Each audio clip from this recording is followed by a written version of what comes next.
Hello mga ka-travel, this is Paul of Global Pinoy Travel and Tours and gusto ko lang pong i-flex yung booking ng aking travel agent partner na si Ma'am Jaya Ann Bores, and medyo rush booking po ito no kasi for today agad-agad 11 PM po yung flight ng kanyang mga client. So buti no, available pa and naihabol na naibook po agad through kay Ma'am Jaya po dito sa ating Global Pinoy system. Kaya safe flight po no sa mga clients ni Ma'am, and looking forward for more bookings pa para sa iyo, Ma'am Jaya Ann.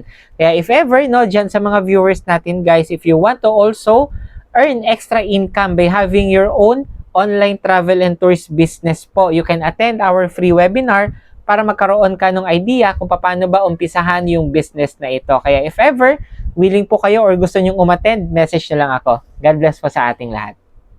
Gusto mo din bang umattend ng ating free webinar para sa travel and tours business? Message mo ako directly dito po sa aking Facebook, Messenger, or sa WhatsApp, or sa mga contact numbers ko na ilalagay dito sa screen para mabigyan kita ng invitation link para sa ating free webinar for you to know more about our travel and tours business. With that, God bless po sa ating lahat.